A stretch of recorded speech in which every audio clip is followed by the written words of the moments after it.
When you first start becoming a cinephile, you quickly get caught up in naming favorites, naming favorite actors, naming favorite directors, and of course naming favorite movies. For the last decade of my life, I can confidently say I have watched about 200 movies a year. Not trying to claim I am an expert on the medium, but what I do want to say is that I have named various films as my favorite. When I first started, I would say Synecdoche, New York. Then I moved on to something like Casablanca, all fantastic films worthy of the praise, but I have had a recent revelation. I was planning on ranking every Paul Thomas Anderson film, a series I like to do on this channel, so I began watching all of his films, but I started with Magnolia. It wasn't my first time watching Magnolia, but I loved it a lot more than I remembered this time around. Then I went to There Will Be Blood and Phantom Thread, and I had a bit of a moment of clarity. These films are fantastic, but the entire time I was just thinking about Magnolia. I couldn't shake this feeling, and I just started to watch Magnolia again. I watched Magnolia 5 times in 1 week. I have never done that with a film, and it made me realize something. This is the new film that I will appoint my favorite film of all time. Here's why. This was not just a matter of chance.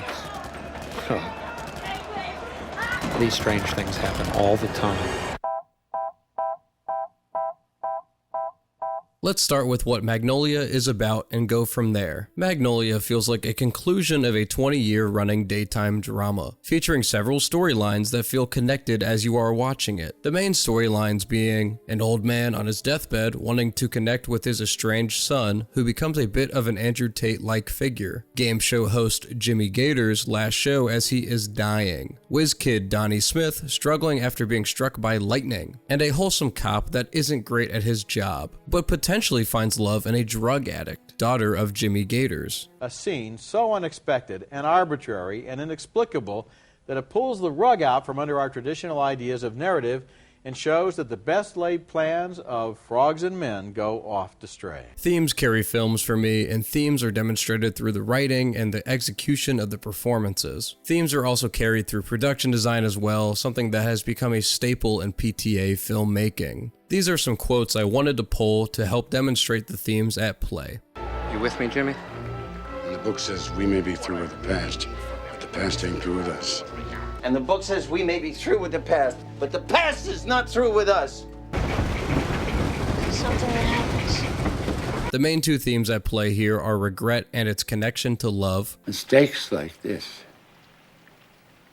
you don't make.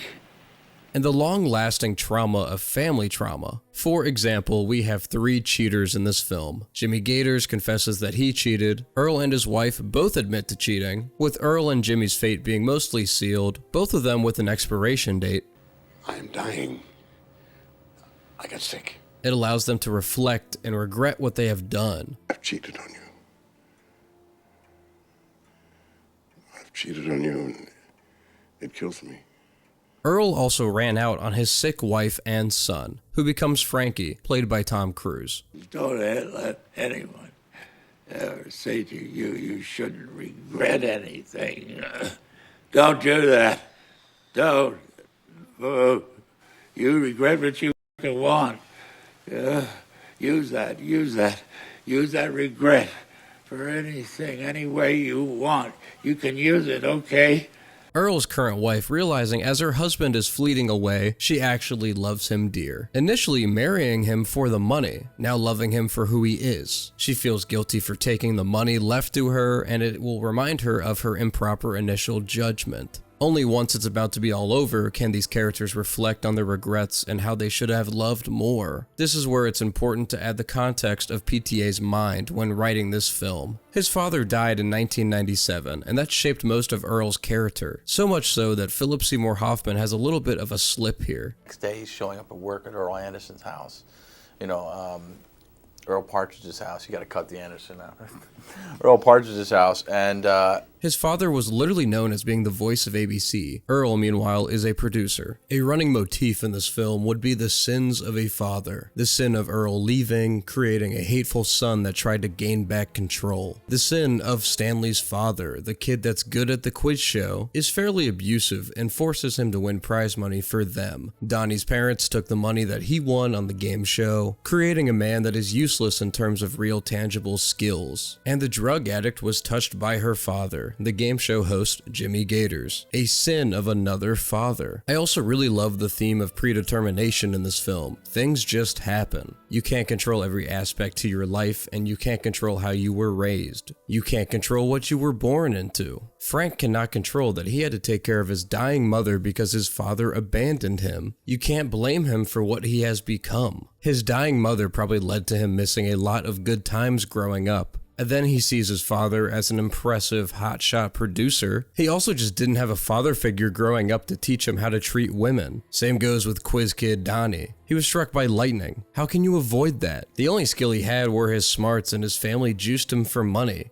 And I know that I might sound ridiculous, like this is the scene of the movie where the guy's trying to get a hold of the long-lost son, you know, but this is that scene.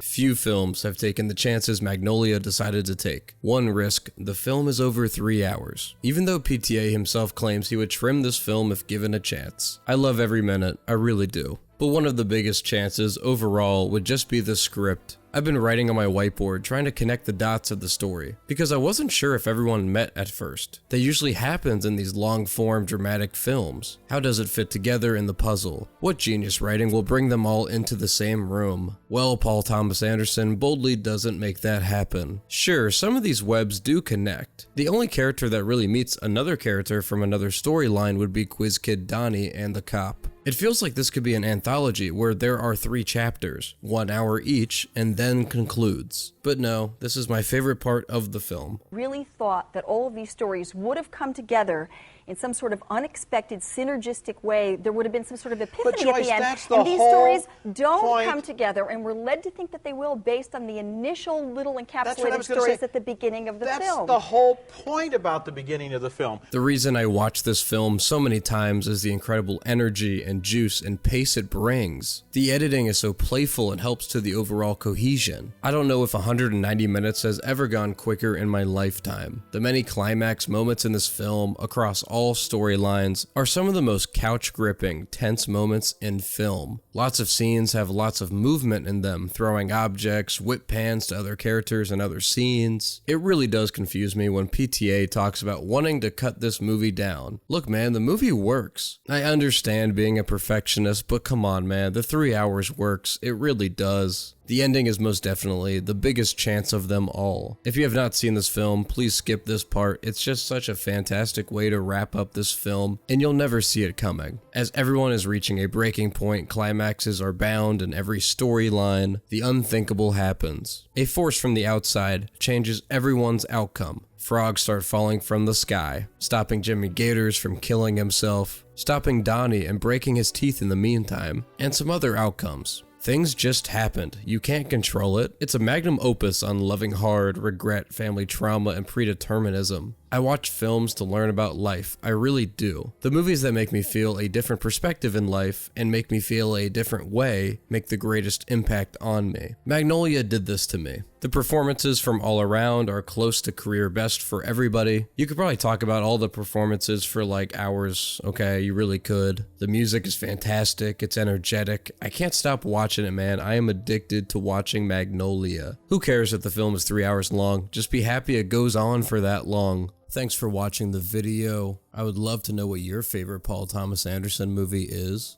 I don't know why I watched Magnolia so many times last week, but something called to me. Every night it would be like looking at the Green Goblin mask, Magnolia calling my name. Let me know if you still want that Paul Thomas Anderson ranked video, because I'm definitely willing to do it. You just know what's going to be at number 1.